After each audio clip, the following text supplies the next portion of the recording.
আমরা গরমের তীব্রতা টের পাচ্ছি এবং এই সময়টা আমাদের দেশে প্রায় 6 থেকে 7 মাস পর্যন্ত থাকবে। তো এই গরমের সময় বড়দের অস্বস্তি কষ্ট হলেও তার একটা বিশাল কষ্ট কিন্তু আমাদের ছেলে মেয়েদের ভিতর বেশি থাকতে পারে। কখনো কখনো এটা জটিল আকার ধারণ করতে পারে। অত্যাধিক গরমে বাচ্চা ঘেমে যায়, ঘাম বসে যায় তার ঠান্ডা লেগে যায়।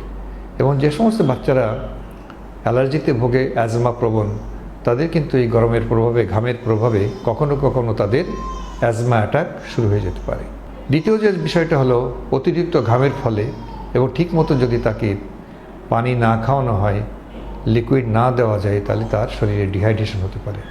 এবং ডিহাইড্রেশন হলে দেখা যাবে যে তার পেশাবের পরিমাণও কমে গেছে। তো সুতরাং এই বিষয়টা কিন্তু খুব গুরুত্বের সাথে আমাদের চোখে চোখে রাখতে হবে এবং এই সময় আমাদের চেষ্টা করতে হবে বাচ্চা যেন কিছুক্ষণ পর পর যে কোনো ধরনের পানি অথবা পানীয় খায়, যাতে করে তার শরীরে পানির ঘাটতি না পড়ে, তার পেশাবটা পর্যাপ্ত পরিমাণে হয়। 3 নম্বর হলো, এ সময় কিন্তু আমাদের বাচ্চাদের গোসল কিন্তু বন্ধ করা যাবে না। অনেক সময় অনেক বাবা মারা গোসল করাতে চান না, তো এটা কিন্তু অবশ্যই প্রতিদিন নিশ্চিত করতে হবে। এই সময় আরেকটা সমস্যা হয়, ঘাম গেলে শরীর থেকে যে ঘাম বেরোয়, তো এটা দৈনিক 2 বার 3 বার যদি তার শরীরটা মাথাসহ মুছে দেওয়া হয়, তাহলে তার ঘামের যে গ্রন্থির যে মুখগুলো আছে, এগুলো পরিষ্কার হয়ে গেলে তার ঘামটা বেরিয়ে যায়, সে আরাম পায়। বাচ্চারা এই সময় ঘরের ভিতরে, বিশেষ করে দুপুরের দিকে তারা যে ঘরের ভিতরে থাকে, ছায়ায় থাকে, সেটা তার জন্য ভালো হবে। কারণ এই সময় যদি অনেক বাচ্চারা যদি রোদে যায়, ঘোরাঘুরি করে, তাতে করে তাদের ডিহাইড্রেশন হওয়ার সম্ভাবনাটা থাকে।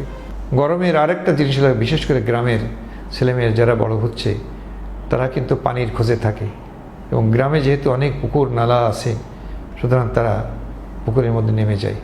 কিন্তু যারা শহরে থাকে তারা হয়তো সেই সাঁতারটা জানে না, সুতরাং হঠাৎ করে কিন্তু তারা যদি পানিতে নেমে যায়, ওই বাচ্চাদের দেখা দেখি, তাহলে সাঁতার না জানার জন্য কিন্তু তাদের নানান দুর্ঘটনা হতে পারে। সুতরাং এই বিষয়টাও কিন্তু আমাদের খেয়াল করতে হবে। তাহলে সামগ্রিকভাবে এ সময় প্রচণ্ড রোদে না বেরিয়ে ছায়ায় থাকা, পর্যাপ্ত পরিমাণে পানি অথবা পানীয় দিয়ে বাচ্চার শরীরে পানির ঘাটতি দূর করা এবং তাকে কিছুক্ষণ পর পর পানি খাওয়ানো, তার নিয়মিত গোসল করানো। 4 নম্বর হলো, তার শরীরের ঘামটা ডেইলি 2 বার 3 বার মুছে দিলে সে আরাম পাবে। আর একই সাথে আমাকে খেয়াল করতে হবে যে তার পেশাবটা ঠিক মতো হচ্ছে কিনা, এটা খেয়াল করতে হবে। আর গরম থেকে বাঁচার জন্যে বাচ্চা যাতে হঠাৎ করে পুকুরে নেমে দুর্ঘটনায় না পড়ে, সে বিষয়টা কিন্তু আমাকে খেয়াল করতে হবে।